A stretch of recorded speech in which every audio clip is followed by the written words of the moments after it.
James A. Lyons, former commander of the U.S. Pacific Fleet, knows a little bit about what's going on out there. Hey, Admiral Lyons, good to have you with us, sir. All right, nice to be with you, John, you and your listeners. Merry Christmas, Happy New Year to the Lyons clan out there. All right, thank you very much, and the same to you. Thank you, sir. Let's get right to. I tell you what, I want to start with today, Admiral Lyons. Let's get right to China. The Obama administration jumping up and down what they see as aggressive Chinese action with these islands, and a lot of talk, no action. Though, look, you're the commander of the Pacific Fleet. What do you think the Chi-Cons? What is their real objective with these makeshift islands out there? Their real objective is to have total hegemony out to the first island chain, which includes Taiwan and the disputed islands in the South and East China Sea, and eventually extend that out to the second island chain, which includes Guam. Now, I got to tell you, for you and your listeners, none of this really had to happen. This was brought about. A vacuum was created when we left Subic Bay in the Philippines in 1992, and it was the vacuum was created the year after we left. China revived the so-called nebulous 9-dash line and claimed basically the entire South China Sea was their territorial waters.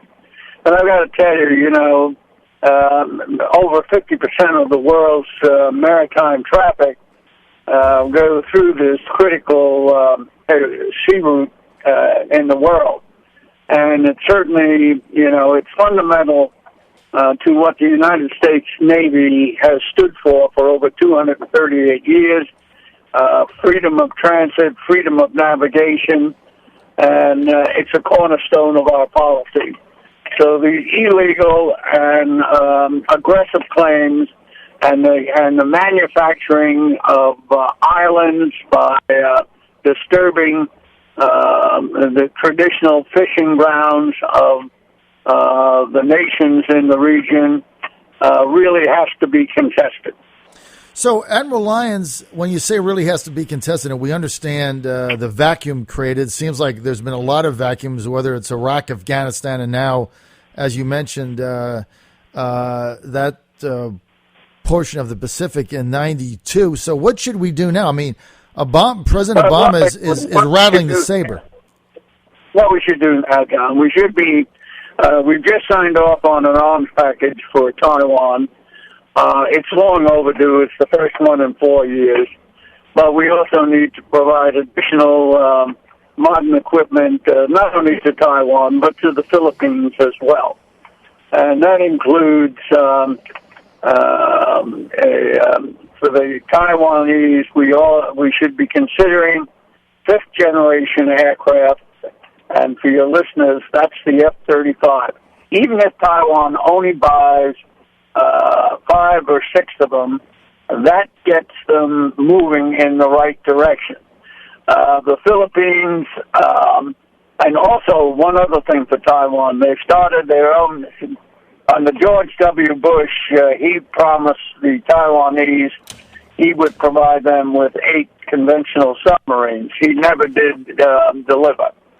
The Taiwanese are developing their own submarine indigenous program.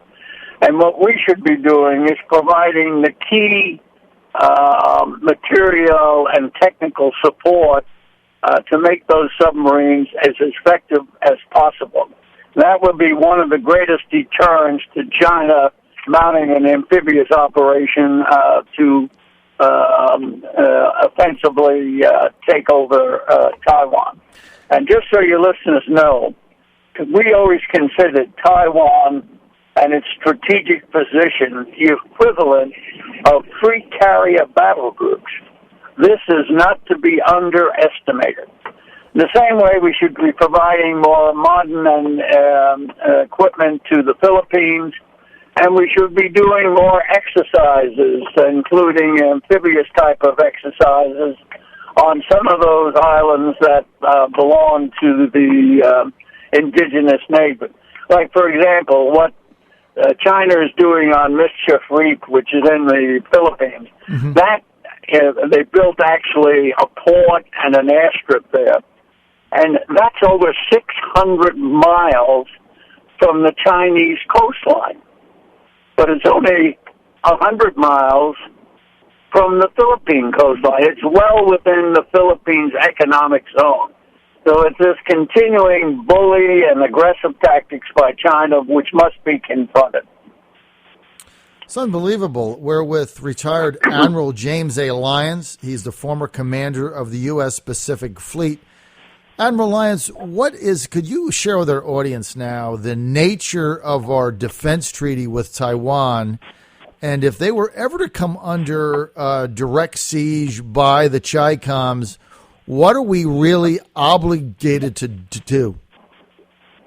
Well, what we're obligated to provide defensive equipment to Taiwan. That's our obligation under the understanding.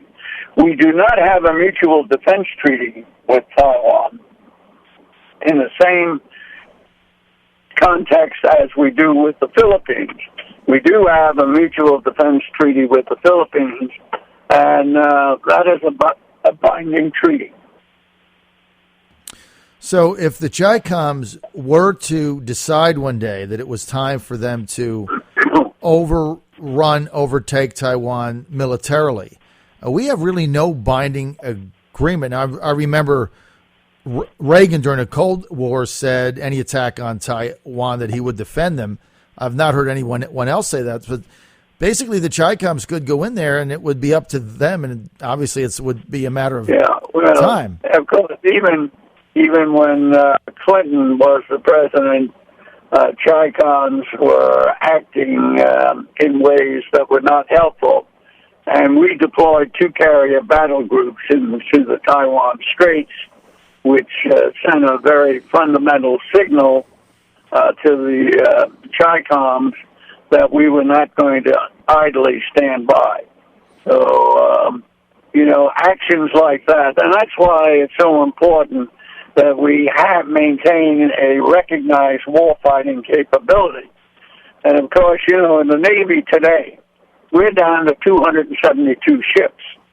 That's what's left of Ronald Reagan's 600-ship Navy. And to put that number in perspective for your audience, that's the 272 ships we have in the entire Navy today.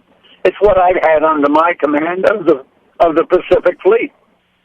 So that tells you how far. In fact, we are now headed with our anemic shipbuilding program for the smallest Navy since prior to World War I. Not World War II, World War I. That's unbelievable. So we had 600 ships under Reagan in the Navy. Now we've got 272 ships in the entire Navy across the globe. When you were the commander of the Pacific Fleet, you had that many just in your fleet. What happened to 400 ships? Well, it part of this great peace dividend with the collapse of the Soviet Union, and we were just letting these numbers dwindle, and part of it, the resources certainly. Under George Bush, the numbers were decimated by another 100+ ships, and then certainly under Obama, it's continued to go down, while his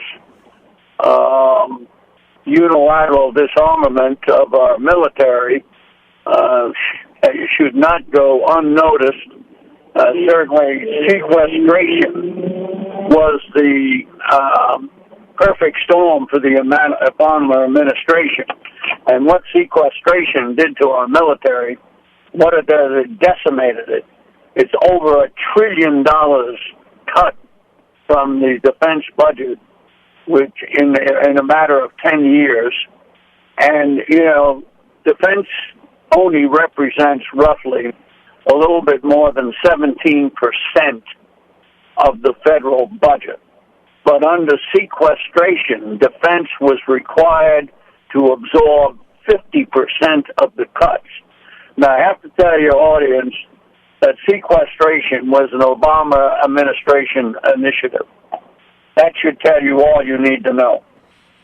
Admiral Lyons, in your opinion, what is the policy of the Obama administration now in regard to what looks to many of us like bracket creep Chinese aggression? Well, you got to go back to what President Obama declared 6 days before he took the oath of office in 2009. And his declaration was to fundamentally transform America. And all this unilateral disarmament, the crushing debt that that is imposed on us and future generations, it all falls under that fundamental declaration. He has viewed that America's military strength has been the problem throughout the world, and he's embraced our enemies all over the world, including the world's leading state sponsor of terrorism, Iran, and he's done this ridiculous treaty, a nuclear weapon. It's not a treaty. It's not even an agreement. There is absolutely nothing has been signed, and I look at it as terms of surrender. We went ahead and gave up all our objectives in order to keep the Iranians at the negotiating table. What we had to invent new concessions, which was like we let the Iranians do their own inspection, and the whole thing is a sham and needs to be rejected. There's only one way to ensure Iran does not achieve a nuclear weapon capability, and that happens to be with a military strike. And they certainly have earned our full retribution on that count. Wow. Because they've caused the loss and death of thousands of Americans. And your audience needs to know that it was Iran who provided the key material and training support to the 9/11 hijackers.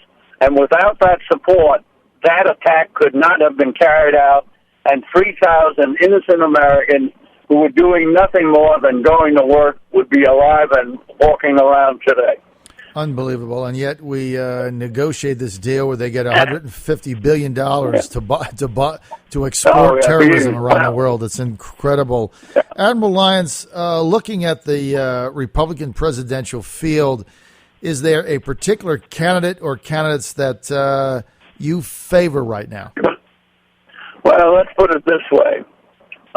The professional political elite are all upset over presidential candidate Trump. Right. And, it's the only thing that the professional political elite have shown us that they know how to lose. You got that right. And, this budget bill that just was passed is really tragic. I mean, what the Republican leadership don't understand, they were given the leadership mantle to stop the fundamental transformation of America, not to facilitate it. And in essence, that's what they've done. Everything Obama wanted, he got. Down the line. So, when Donald Trump, I view Donald Trump more as a guy who can't be bought, and that's for sure. And he is a guy who's putting America first. And whether it's Trump or somebody else, whoever occupies that office must put America's interests first and foremost. And the fact that we should stop, we need to seal our borders, we need to stop the Muslim seeding throughout the country that Obama seems to be so enticed with. and it needs to be done now. And listen, John, that's about it. I've got to get going. Thank you, Admiral Lyons. Thank you for being with us today, former commander of the U.S. Pacific Fleet. We appreciate the time, sir. Have a happy new year and a great 2016, sir. We'll have you back. Thank you very much. Okay, John. Best to you, and a very happy and healthy new year to you and your listeners.